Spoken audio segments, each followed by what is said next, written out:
Many planetary systems in our galaxy follow a violent, high-speed reality. Massive, rocky worlds whip around their host stars in incredibly tight orbits, often completing full years in a matter of days. This chart compares the architectural data of a typical peas-in-a-pod system, like Kepler-11, against the Solar System. The difference in orbital spacing is stark. In the Kepler system, planets pack tightly near the star. In ours, the 36 million-mile gap between the Sun and Mercury is a void. We also lack any worlds in the super-Earth class, planets between 2 and 10 times the mass of Earth that are common elsewhere in the galaxy. Violent gravitational migration and extreme thermodynamic sorting sculpted the wide orbital spacing and unique terrestrial profiles we see today. The chronology begins 4.6 billion years ago with the ignition of the T-Tauri Sun, establishing the baseline for everything that followed. This chart shows the primordial mass fractions the system inherited from the Big Bang and earlier stars: 75% hydrogen, 25% helium, and a tiny 2% sliver of metals, elements heavier than helium. This 2% fraction was the absolute mass budget available for forging every solid planet, moon, and asteroid. This tiny sliver contained all the carbon, oxygen, iron, and silicon that would eventually form the terrestrial worlds. The Solar Nebula possessed the raw ingredients for life, but it required a massive thermodynamic engine to separate and concentrate this trace material out of the hydrogen-helium void.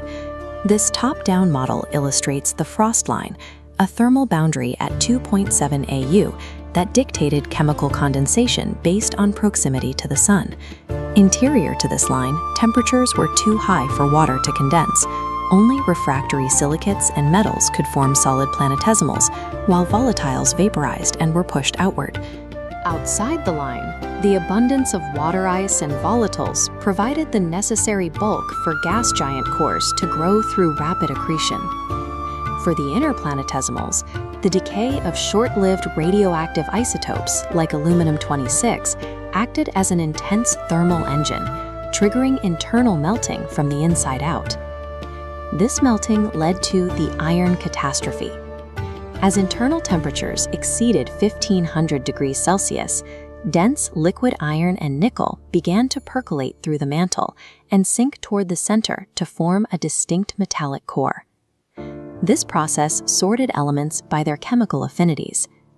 Siderophile, or iron-loving elements, like gold and platinum, were carried into the core with the molten iron, leaving the outer mantle and crust depleted of precious metals.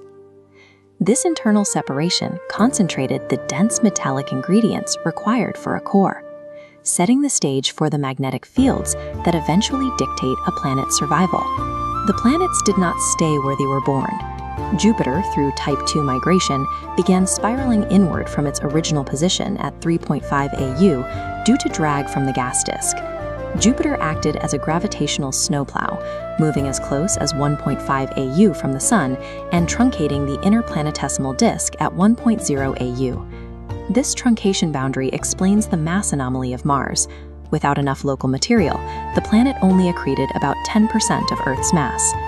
Jupiter's inward march was reversed only when Saturn formed and migrated inward even faster, eventually catching Jupiter and locking into a 2 to 3 mean motion resonance.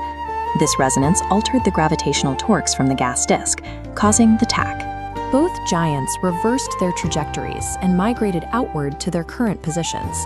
Jupiter's inward-outward sweep cleared the inner solar system, preventing the formation of super-Earths and permanently stunting the growth of Mars. Several 100 million years later, a second instability occurred.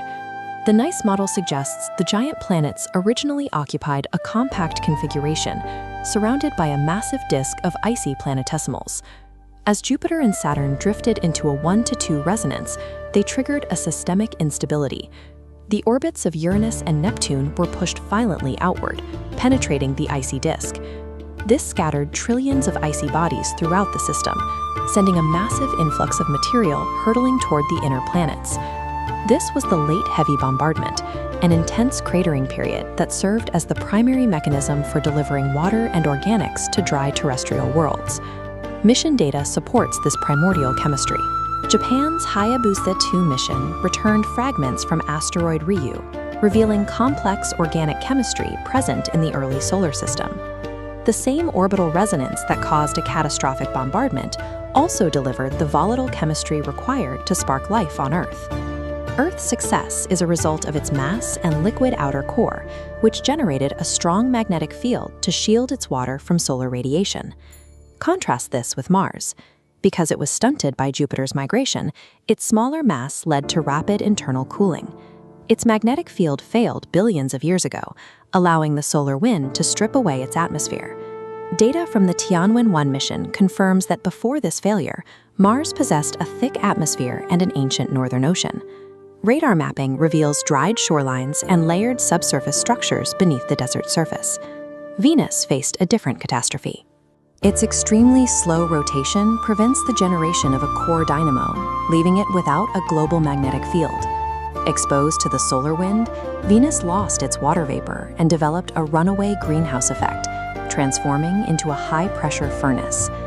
The thermodynamic engine of a planetary core ultimately dictates atmospheric survival and habitability, overriding the simple factor of distance from the Sun. The comparative data now reveals why the solar system looks so different from typical exosystems. When we overlay the path of Jupiter's Grand Tack, it occupies the exact space where we would expect to find super-Earths. The solar system is an architectural outlier because our giants migrated. The chaos that cleared the inner disk engineered the specific mass and volatile distribution necessary for a habitable Earth. This stability is temporary, tied directly to the main sequence life cycle of the Sun. In 5 billion years, the Sun exhausts its core hydrogen and expands into a red giant, swelling to millions of times its current size. This phase will incinerate Mercury and Venus and likely engulf the Earth, erasing the inner architecture. The Sun will eventually shed its outer layers as a planetary nebula, leaving a white dwarf. The surviving outer planets will settle into dark, unstable orbits, eventually stripped away by galactic tides. The solar system is not a permanent clockwork mechanism. It is a fleeting thermodynamic configuration, sculpted by chaos, briefly balanced for life, and destined to be unmade by the star that forged it.